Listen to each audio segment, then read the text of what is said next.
नमस्कार, सलाम, सत श्री अकाल। आप सुन रहे हैं हमारा खास कार्यक्रम जिसका नाम है क्या चल रहा है भारत। तो क्या कुछ चल रहा है भारत में वो तो मैं आपको बताऊंगी ही। आपकी होस्ट और दोस्त शालिका लेकर हाजिर है आपके लिए history of the day, top 7 news और आज का खास ज्ञान। तो आपको बताते हैं कि क्या है आज का खास इतिहास, क्या कुछ खास आज के दिन हुआ था इतिहास में, लेकर जाएंगे आपको। तो रुक करते हैं इतिहास का और मैं आपको बताती हूँ कि अर्जेंटीना में पहले टेलीग्राफिक कनेक्शन की शुरुआत 1875 में आज ही के दिन हुई थी। ब्रिटिश शासन के खिलाफ पहला राजद्रोह का मुकदमा 1879 में वासुदेव बलवानी फड़के के खिलाफ आज के दिन हुआ था और आज ही के दिन न्यूयॉर्क में ओपेरा हाउस का उद्घाटन 1883 में हुआ। भारत के प्रसिद्ध स्वतंत्रता सेनानी अशफाक उल्लाह खां का जन्म 1900 में आज ही के दिन हुआ था। भारत की सबसे बड़ी बहुउद्देशीय नदी घाटी परियोजना भाखड़ा नंगल आज ही के दिन राष्ट्र को 1962 में समर्पित की गई थी। और इसी के साथ आगे बढ़ते हुए आपको बताती हूँ कि इसरो ने भारत के पहले चंद्रयान मिशन चंद्रयान 1 का प्रक्षेपण 2008 में किया था और इसी के दौरान पता चला था कि चंद्रमा पर पानी पाया जाता है। कि यही वो मिशन है जिसके दौरान ये पता चला था कि चंद्रमा पर पानी होना संभव है। श्रीहरिकोटा के सतीश धवन अंतरिक्ष केंद्र में चंद्रयान 1 का सफल प्रक्षेपण किया गया था। और आगे चलते हुए बताती हूँ कि प्रसिद्ध हिंदी और उर्दू फिल्म अभिनेता कादर खान जो हैं उनका आज के दिन जन्म 1937 में हुआ था। तो ये थी आज की हिस्ट्री जो मैंने आपको बताई। तो अब आपको बताते हैं क्या कुछ है आज की टॉप 7 न्यूज में। आपके स्वास्थ्य का प्रहरी श्री बालाजी हॉस्पिटल कांगड़ा हिमाचल।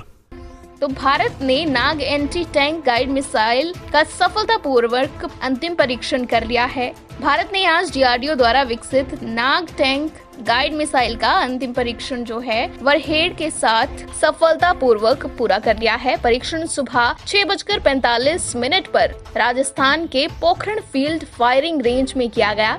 ये लेटेस्ट मिसाइल बड़े टैंक्स को भी किसी भी मौसम में निशाना बना सकती है। इसकी खूबी ये है, इसकी और भी बहुत सारी खूबियां हैं। इसके अलावा इंफ्रारेड भी है और इसकी जो स्पीड है वो काफी तेज है। इसके बाद नाग अचानक से ऊपर उठती है और तेजी से टारगेट के एंगल पर मुड़कर उसकी ओर चल देती है। लक्ष्य भेदने की इसकी क्षमता काफी सटीक है। इससे पहले भी नाग मिसाइल के कई अन्य ट्रायल हो चुके हैं। हर बार कुछ नया इसमें जोड़ा जाता है। साल 2017, 18, 19 में अलग अलग तरीके से नाग मिसाइलों का परीक्षण हो चुका है। ये वजन में काफी हल्की होती है लेकिन इसके बावजूद दुश्मन के टैंक समेत अन्य वाहनों को सेकंड्स में समाप्त कर सकती है। तो इसकी खूबियां जो है आप समझ सकते हैं कि कितनी बेहतरीन है। ये टेक्नोलॉजी और साइंस के दौर में अगर देखा जाए तो भारत के लिए काफी बड़ी उपलब्धि है ये।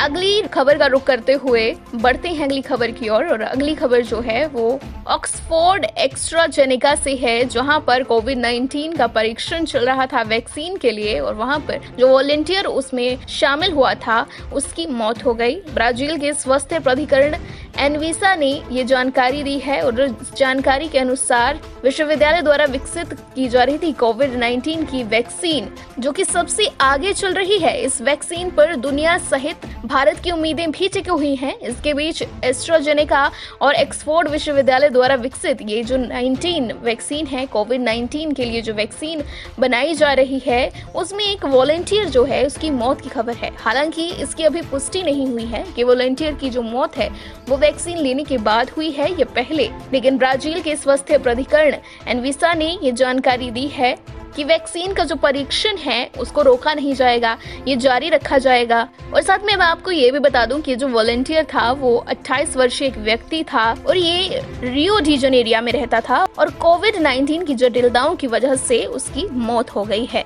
तो जहाँ पर लोग संक्रमण से मर रहे हैं वहाँ पर कुछ लोग ऐसे भी हैं जो वॉलंटियरली परीक्षण के लिए सामने आते हैं, अपनी जान को जोखिम में डालते हैं ताकि जल्दी से जल्दी जो वैक्सीन है वो डेवलप हो सके और पूरा विश्व जिस कोरोना महामारी से ग्रस्त है उससे हम सब का बचाव हो सके। बढ़ते हैं अगली खबर की ओर, जो कि बोफोर्स घोटाले के बारे में है। बोफोर्स घोटाले पर सीबीआई के पूर्व निदेशक राघवन ने अपनी किताब में कांग्रेस पर कई सवाल उठाए हैं। केंद्रीय जांच ब्यूरो के पूर्व निदेशक आर.के. राघवन की किताब में बोफोर्स का एक बार फिर से जगने के आसार पैदा हो गए हैं। स्वीडन की बोफोर्स कंपनी के साथ सन 1986 में हुए 1437 करोड़ रुपए के तोप के सौदे में 64 करोड़ रुपए की दलाली की गई थी और इस दलाली में कांग्रेस के बड़े नेताओं, सरकारी अधिकारियों का नाम सामने आया था। भ्रष्टाचार के इस मामले में तत्कालीन प्रधानमंत्री राजीव गांधी सरकार सत्ता से दूर हो गई थी। सीबीआई ने 4 जनवरी 1999 से 30 अप्रैल 2001 के बीच मामले की जांच की थी। उस समय एजेंसी के निदेशक राघवन थे। अपनी किताब में उन्होंने कांग्रेस की भूमिका पर सवाल उठाए हैं, लेकिन ये पुष्ट नहीं किया है कि पार्टी के पास किस रूप में और किस नेता को दलाली का धन मिला। मामले में पूर्व प्रधानमंत्री राजीव गांधी के भी शामिल होने के आरोप लगे थे। और भारत में हुए घोटालों के नजरिए से हम देखें तो बोफोर्स काफी बड़ा घोटाला था, जिसमें एक बहुत बड़ी रकम जो थी उसमें घोटाला सामने आया था।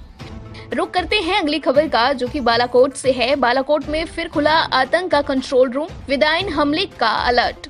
बालाकोट में एक बार फिर जैश के आतंकी कैंपों में भारी संख्या में सक्रिय कर दिए गए हैं ताकि बड़े फिदायनी हमले कराए जा सकें। पाकिस्तान सेना और आईएसआई ने बालाकोट में आतंक का कंट्रोल रूम दोबारा खोल दिया है। जानकारी के अनुसार इस आतंकी कंट्रोल रूम में ट्रेंड आतंकियों को मुजफ्फराबाद के रास्ते घुसपैठ के निर्देश दिए जा रहे हैं। पाकिस्तान जैश ए मोहम्मद के अफगानिस्तान में तैनात आतंकियों को धीरे धीरे जम्मू की ओर शिफ्ट करने में लगा हुआ है। सुरक्षा बल जो है बिल्कुल अलर्ट हो चुके हैं और सुरक्षा के इंतजाम जो हैं उन्हें पुख्ता किया जा रहा है ताकि किसी भी बड़े से बड़े हमले को होने से रोका जा सके। तो आतंकियों के इन मंसूबों को भारतीय सेना किसी भी तरह से पूरा तो नहीं होने देगी और इसके लिए सेना ने जम्मू कश्मीर में चौकसी बढ़ा दी है।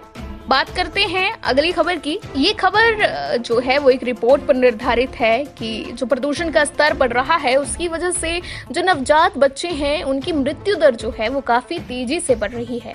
एक ताजा रिसर्च की माने तो साल 2019 में भारत और उप सहारा अफ्रीका में लाखों बच्चों की जान चली गई और जो वजह थी वो था सिर्फ प्रदूषण की वजह से जो है वो अन्य बीमारियों को भी बढ़ावा मिल रहा है। लंग्स कैंसर जैसी भयानक बीमारियां जो है इस प्रदूषण की वजह से हो रही हैं। इसमें दो पहलू सामने आए हैं। वायु प्रदूषण को मौत का कारण माना जा रहा है, दूसरी तरफ खाना पकाते समय जो ईंधन जलता है जिससे धुआं निकलता है उसको भी जिम्मेवार पाया गया है। वायु प्रदूषण से 2019 में करीबन 4,76,000 बच्चों की मौत हुई थी, जो कि अपने आप में एक बहुत बड़ा आंकड़ा है। अगर प्रदूषण की वजह से इस तरह से बच्चों की मौत होगी, नवजात बच्चों की मौत होगी, तो भविष्य जो है बहुत खतरे में कहीं ना कहीं दिख रहा है और आने वाली पीढ़ी के लिए ये सर्वनाश का एक अलर्ट है। अब चलते हैं एंटरटेनमेंट की दुनिया की ओर, जहां पर बहुत कलह कलेश मच रहा है। जी हाँ, कलह कलेश इसलिए कह रही हूँ क्योंकि कपिल शर्मा के एक बयान पर मुकेश खन्ना का पलटवार आया है। मुकेश खन्ना ने थोड़े दिन पहले एक बयान के दौरान कपिल शर्मा के कॉमेडी शो को फूहड़ता और अश्लीलता से भरा हुआ कहा था। अभिनेता मुकेश खन्ना और कॉमेडियन कपिल शर्मा के बीच शुरू हुआ ये विवाद आगे बढ़ता जा रहा है। कुछ दिनों पहले द कपिल शर्मा शो पर धारावाहिक महाभारत का रीयूनियन हुआ था, जिसमें मुकेश खन्ना को छोड़कर बाकी सभी बड़े कलाकार पहुंचे थे। उन्होंने इस शो को फूहड़ और अश्लील बताते हुए वहां जाने से इनकार कर दिया था।